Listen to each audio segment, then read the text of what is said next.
Hi, and welcome inside the State Champs Sports Network studios. We are wrapping up the winter with our very own girls basketball state championship special. We're about to bring you highlights from all 4 games from Van Noort Arena at Calvin College, and it's been an amazing season. Again, we had an amazing weekend, and this is the best of what took place at the finals. At the end of the show, Matt Mowry, the digital managing editor at StateChampsNetwork.com, will join us to kind of put a bow on everything that took place in 2018-2019. But right now, let's begin with Division 4. Adrian Lenawee Christian looking to win its second straight Division 4 state title. They took out Fowler in the semis to get here, going up against St. Ignace from the UP. They won a close battle with Kingston in the semifinals, and they were hoping to go for their 6th state title in school history. And we picked things up in the first. Lenawee Christian in blue, and they were led by the Salenbine sisters. Brienne with the feed to Danny, who knocks down the triple. St. Ignace has been led by the play of Emily Coview, averaging close to 23 points per game. Here she is getting the hoop and the foul. It was a tie ball game at 14. Back comes Lenawee in the final stages of the opening quarter. It's the junior, Danny Salenbine, with the drive and banks it off the glass. The Cougars led by a penny at 17-16 after the first. It was a back and forth second quarter. It's the junior, Elizabeth Miller, knocking down the triple, and that put Lenawee Christian up 24-21. St. Ignace would respond with a 3 of their own as Emily Hart knocks it down, and we were all tied up at 30. Then into the closing moments of the half. It would be Danny Salenbine with the drive to the hoop, and the Cougars led 32-30 going into the locker room. The Salenbine sisters were on their game in this one.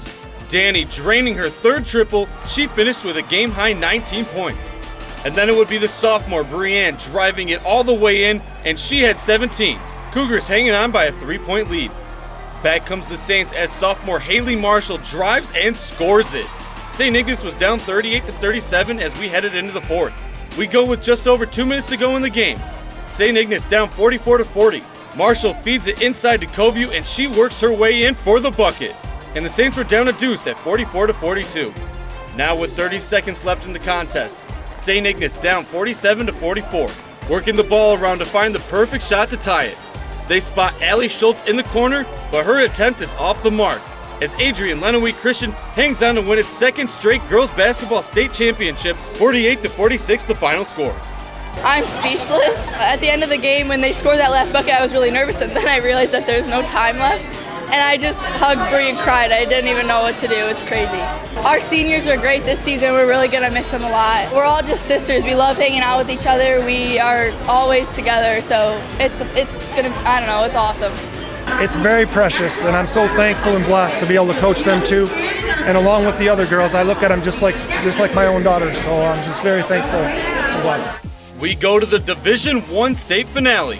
Another team looking to win its 2nd straight state title is Saginaw Heritage. They edged out Wayne Memorial in the semifinals to get here. As for Southfield A&T, they took care of Muskegon in the semis. It's the first appearance in the state championship game for a Southfield school since 2005 when Lathrop hosted the Class A title. Saginaw Heritage in white and led by 2 Division I recruits, Shine Strickland-Gill with the kickout to Mo Joyner, and the Michigan State commit knocks down the triple. Hawks out to a 10-5 lead. Southfield would respond right before the end of the first as Keona Willis feeds Solil Barnes and the senior buries the 3-ball. Warriors trailed 13-10 after the opening quarter. Heritage would get it going to start the second. The Central Michigan recruit Strickland-Gill with the nice move inside and banks it off the glass. The Hawks now lead 20-12, and the Warriors would come right back on in the next possession. Following the offensive board, Willis gets it to Jasmine Worthy, and the junior gets the contested bucket to go. Southfield was down by 6. But Heritage would start to expand on its lead in the later moments of the first half, working the ball around, and it's the junior, Lolo Reed, with the 3-ball. Then off the inbound, Joyner would feed to Strickland-Gill for the hoop and the harm. She had 16 on the game, and Saginaw Heritage was up 25-14 as we went into halftime. They would maintain that momentum into the second half. The Miss Basketball finalist Joyner was dialed in. She had 4 threes on the contest to go with her game-high 17 points. Heritage now leading by 14. Southfield A&T wasn't giving up just yet. Barnes also had 4 3-pointers made in the game to go with her team-high 14 points. Warriors were down by just 11.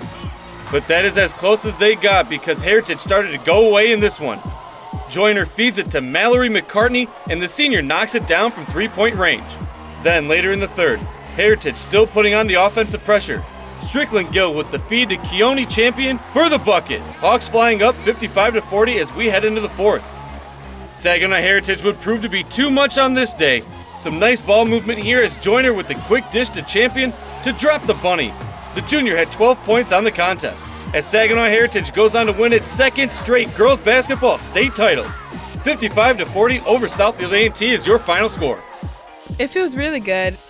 Still in shock, so I'm like, hasn't really hit me yet, but I am really, really happy. Like, all my they're crying because they're happy. I'm like, I just can't stop smiling. So like, I feel really good, and I'm so proud of us. I'm so proud of everyone.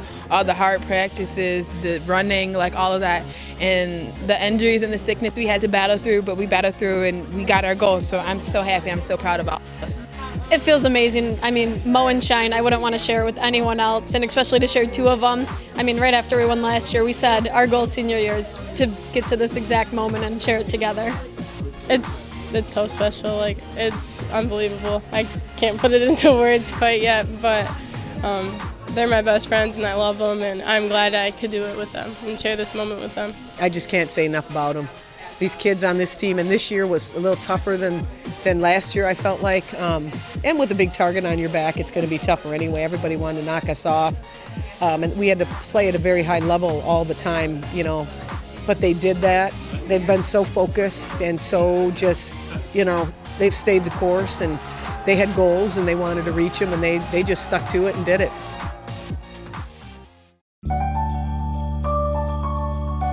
I'm on the Blue Devil football team, and that's a great place to be because other colleges wouldn't let me be both a football player and a nursing student. And just because I'm a dog on the field doesn't mean I can't take care of people. And man, do I love people. The small class size at LTU give me awesome access to my nursing professors. Lawrence Tech, where Blue Devils dare. It's hard for young people to get financed, and Michigan Legacy helped me get my first auto loan. For that, I'm forever grateful, and I love this credit union. At Michigan Legacy Credit Union, students are eligible to get a car loan without a cosigner. We are offering car loans to members who are 18 years or older and have not established credit yet. If you have a job, Michigan Legacy Credit Union can provide a car loan you can afford, allowing you to make your first big purchase. Go to MichiganLegacyCU.org to learn more. Start your financial future with Michigan Legacy Credit Union. Lauren Plant here, and let's go to the afternoon session of the girls basketball state finals in Division III. After winning the boys title for the first time in school history the week prior, the Lady Pirates of Pewamo, Westphalia trying to do the same in back-to-back weeks. In what was the lowest scoring semifinal in MHSAA history, Pewamo beat Ypsilanti Arbor Prep in overtime 37-33 to get here. Now, it's been a couple of years since Flint Hamady had competed for a title, 2015 to be exact, 9 years since they hoisted the hardware. The Hawks beat Lake City in the semis, got here on defense, only allowing an average of 40 points a game this season, even lower in the playoffs at 36 a game. Big reason Hamady beat Lake City, their rebounding advantage. 37-27 was the difference. Jordan McKellar pulls up for the jumper, off the mark, but the junior, Ariana Naylor, wrestles away the rebound, gets the putback. Pewamo, Westphalia always ran into the power that is Detroit Edison the last few years in trying to earn a championship. With Edison now in D2, could they get over the hump? Runs a patient offense. The junior Ellie Dross, the drive to the bucket. Pirates led after the opening quarter. To the early stages of the second, Jira Tart fights off the double team, kicks at the senior Denasia Jackson, knocks down her only shot of the game, 3-point lead. Hawks get the Pirates to turn the ball over on its next possession. McKellar getting it to Naylor, who puts it on in. Hamady trailed 13-10.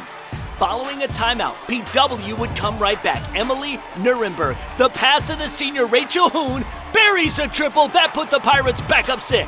Hoon trying another 3-point attempt. She misses. Nuremberg, the rebound, sets and goes.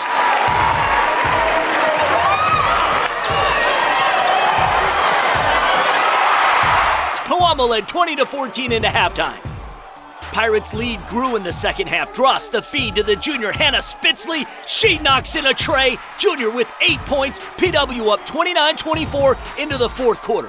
Now it took nearly 2.5 minutes to get the first bucket in the final stanza. The senior Hune with the 3-ball in the side pocket. She finished the game with 10, Powamo up 8.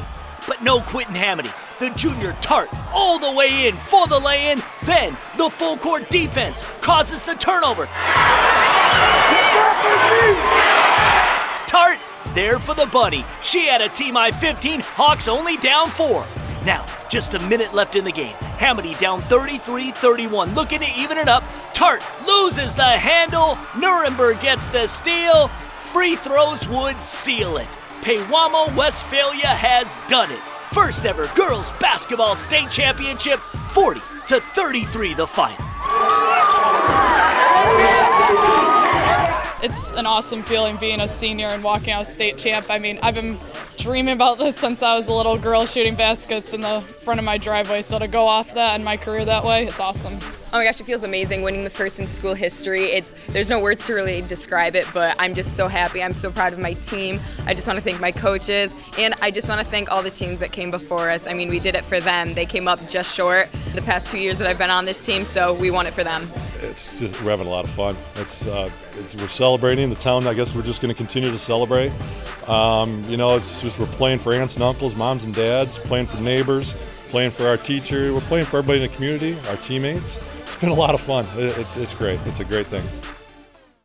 We now go to the finale in Division II, 24-2. Second-ranked Freeland, fresh off beating previously unbeaten number 6 Hamilton in the semifinals. A 60% second-half shooting performance got them here, and it's been 21 years since they've won a state title. But in order to take home the trophy, they would have to pull off a massive upset. Not only was Detroit Edison going for their third straight state championship, even though the last two were in Class C, their only defeats this season was to the Ohio juggernaut Columbus Afrocentric.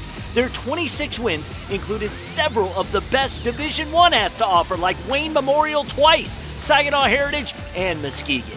This also the final high school game for the lone senior on the squad, Rikia Jackson, the Mississippi State commit recently named Miss Basketball.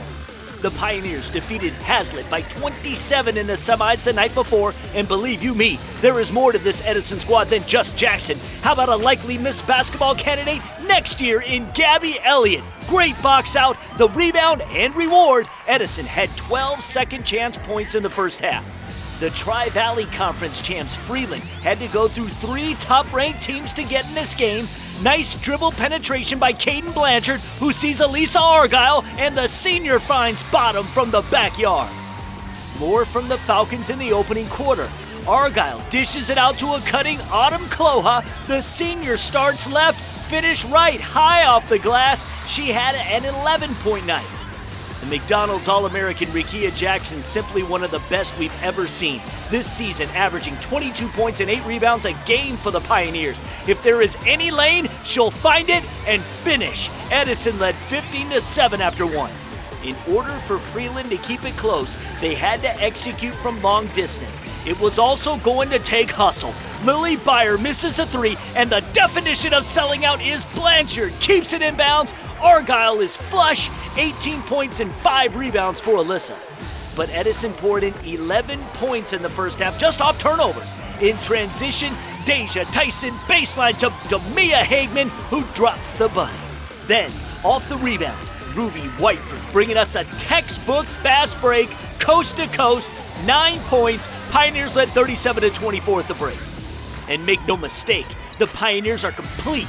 Jackson leading the break, and we get a little pinball to the rim. Hagman to Elliott, the junior at 15-6 in the game. And Freeland knew their only chance of hanging around was to see the 3 and be the 3. This possession, at least they get a second chance at some points. Cloha hitting 2 of her 11. But if you want to clog up inside, Edison will answer from the outside. Hagman drains her 3rd from beyond the arc to go with her 13.9 assist night. Pioneers up 60-41 as we headed into the 4th. And Rikia Jackson closed out her Michigan high school career in style. Here, looking fine from behind the line. 28 points on 11 of 15 shooting, 5 rebounds. the Detroit Edison dominance continues. 77-58, Pioneers' third straight girls basketball state championship, the sixth team to do it in MHSAA history. It feels amazing. I mean, it's a bittersweet moment because we are losing Rakia, and I've been playing with her since my freshman year. But this game meant a lot, and I'm happy that we were able to leave history and make history all at the same time by getting this third consecutive. It feels amazing right now. And what does this mean, a three-peat, to end your high school career? It means everything, you know. It means our hard work is paying off. It means that we trusted each other, we trusted our coaches, and it shows in the game today. What's your first thoughts of this was Rakia's last game? Yeah, you know, looking at that, looking at her face before the game, national anthem, she had some tears. I was trying not to break down, but you know, I don't think it's going to really hit me until we start season next year and she's not here, you know, because I'm going to see her and we're very close, so I'll see her throughout. We'll get back in the gym, but I know I'm not going to feel that until she's long gone.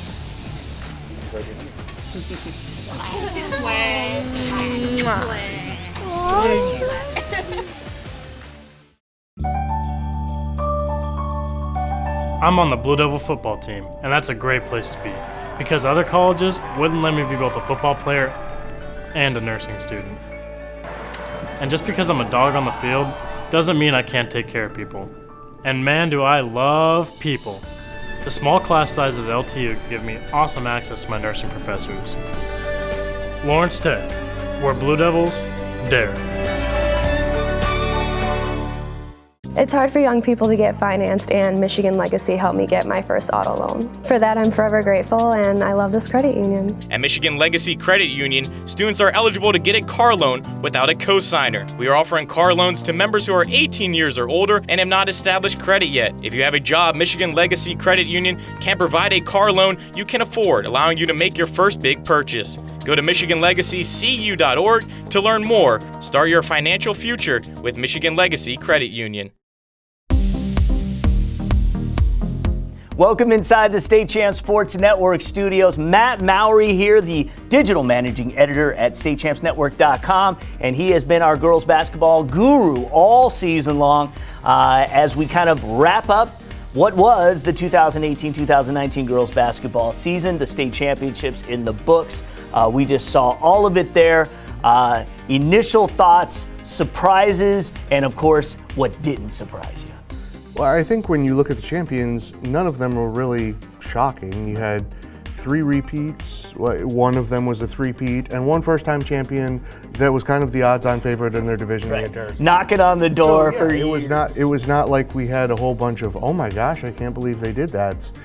We had some of that during the tournaments, but once we got down to brass tacks at the very end, we kind of had the teams that we expected to be there, and we kind of had the outcomes that we expected a little bit. I mean, that sounds really boring, and it was much more exciting than that, but that's really kind of how we expected it to go a little bit. How about the weekend as a whole? You know, you kind of factor in semifinals and finals and the experience at Calvin College. Sure, and it's the second year at Calvin, and the crowds, it seemed like, were a little down, but that probably had a lot to do with a lot of schools were on spring break already. Right. So it was hard for them to get, you know, I know some of the schools, you know, were kind of begging kids to come, even, you know, but they'd have plans. Lollipops on leashes, you know, right. Yeah. Right, but it was still a great atmosphere, and when you got, you know, some of the bigger schools especially, got really, you know, kind of rocking in there, and it was a pretty charged up atmosphere.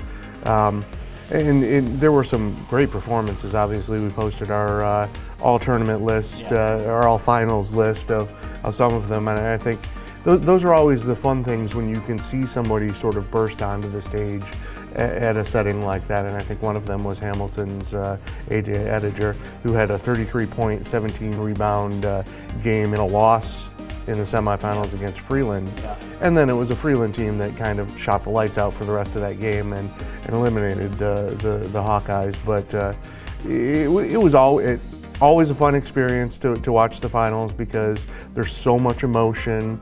you have a Freeland's Alyssa Argyle breaking down when somebody asks her the question about her breaking the 1,000-point plateau in one of the free throws that helped seal that win.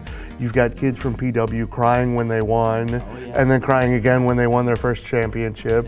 And you've got girls obviously crying when they lose, and it's very charged with emotion always. Let me ask you, I'll tell you one of the things that really were one of my takeaways, Saginaw Heritage. I mean, considering that they had to go through Wayne to get there, and they kind of really gave them all they could in the first half. Looked like Heritage had it, kind of almost in control, and then Wayne came back with a fury in the second half, Wayne Memorial, and then Mo Joyner getting her triple double, and Shine Strickland doing what she does in the post, and then to have to turn around the next day, go up against obviously a really good. We had Southfield A&T number 1 in Division I. Boy, the Hawks just really their play was just outstanding. Well, and I think what stands out about them over the last 2 years is their defense, and they dusted off the zone defense that they'd used in last year's title game.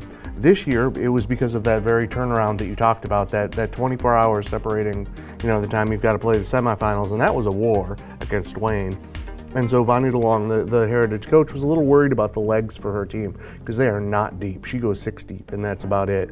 And so she was a little worried about that, and she knew she couldn't have Shine Strickland in foul trouble like she'd been in the semis. In the semis, right? Because, you're facing 2 taller teams than them. And Mo was tired the day before. She admitted it in the postgame. She was hacking up a lot like I was the entire weekend. I felt like sharing all my cough drops with her. But it was one where they needed to do that, and they were going to do it as long as they possibly could. That ended up being the entire game because Southfield just could not get them. They could not shoot them out of that zone. And that defense has been really what separates Heritage from the rest of the pack over the last 2 years, is they will get in your face, in your shorts, and guard you, whether they're playing man or zone. And it makes just life difficult. They're not the biggest team, they're not the most physically imposing team.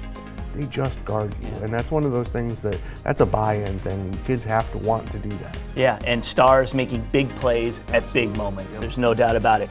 Well, are we going to see a team like Detroit Edison, a team that, I know we've had dominating teams in the past, but not so much at the higher levels, but this team again from tip-off, in the first game in November to now, we're just clearly heads and tails above everybody. And the subject we talked about on the podcast got a little more traction as people were watching them kind of roll through the end of the tournament too. No one was stopping them. It didn't really matter who, not in Division II. Right. It would have been interesting to see them as one of those 4 in Division I. Very much see what so. would have happened. Yes. And it makes you curious what the next challenge is for an Edison team that's really losing 1 senior. So that they're going their best senior, make no bones about it, but yes. Very good player, one of the best in the history of the state. Correct. But obviously it's not, this is not a Freeland team that's losing 5 starters. Right. It's not a Kingston team that's losing 6 seniors. Saginaw Heritage. Right, Heritage is going to have to retool completely.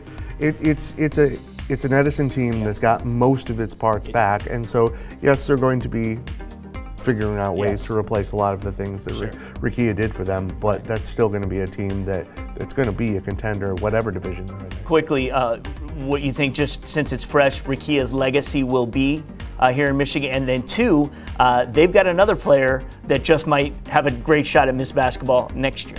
Yeah, absolutely. Gabby Elliott's going to be, I'm probably planning on doing my way too early shortlist for Miss Basketball next year, and she's got to be, top 3 or 4 on that list at bare minimum. She's always kind of had to take a little bit of a side role, and be more of the rebounder. The Robin to her bet. And next year is going to be her turn to shine, and it's going to be, she's going to be the focal point of the offense more than likely. But it's an offense that has a lot of diversified parts, so it's still going to be a shared situation. I think Rikia's legacy, she's going to go down as certainly one of the most physically imposing teams. She made a move in the game against Freeland where she kind of wiggled her way, and by the time she was going down the lane, she was almost at a 45-degree angle to the ground, and she still made it. Yeah. And you look at her numbers from the finals, and it was just, She's shooting over 50% for the game. It's like things slowed down so much for her over the last couple of years that she was just head and shoulders. She's going to go down as one of the best ever. And this team over the last 3 years is going to go down as one of the most dominant in its class and in its division. Again, we would like to see them, because they play it during the regular season, they might as well play those teams in the playoffs, the Division I powerhouses, and that'd be a fun road for them to run next year. Right. Quickly, as we wrap it up, obviously Peewamo this year, the way was paved in gold for them to finally get over the top, and they did, and it was very emotional. And then also what we're seeing in Division IV. Adrian Lenawee Christian is going to return the majority of their cast, so they have a chance to do kind of what Edison has done over the last 2 or 3 years as that cast goes through. And again, they're a team that played as an independent. They played a lot of higher level opponents. As the Salenbine sisters go through, they're kind of really the straw that stirs the drink there, and it'll be interesting to see how long that legacy lasts after they both graduate. But yeah, it's going to be another, probably you're looking at a St. Ignace, Lenawee Christian rematch maybe next year, at least as the favorites. Yeah. And Peewamo Westphalia certainly was the favorite. They're returning their 2 best players for next year, so they have a very good chance of a repeat next year. So looking down the road, there are a lot of teams that are going to have to reload a considerable amount, but the St. Ignaces, the Lenawee Christians, the Edisons are not among those. Their reloading is more limited. You talked about the youth of Edison and the fact that everybody's come back, minus Rakia. I think we're also seeing in Division I, we're going to see a real young Wayne team coming back. And Wayne Memorial, now that they've, have flirted with the finals here a few times, maybe ready to make the jump. Yeah, and it's going to be interesting, that kind of quadrant of the state in Division I, because they've been knocking on the door two straight years in the semis. You've got a Heartland team that's been in the quarterfinals and are returning everybody. You've got a Brighton team who has, is returning everybody, and those were kind of the schools that really were kind of knocking on the door. But I think more than likely they're all going to end up probably again grouped into the same kind of quadrant of the Division I bracket. Which one of those come out? But those are probably the ones that you're looking at.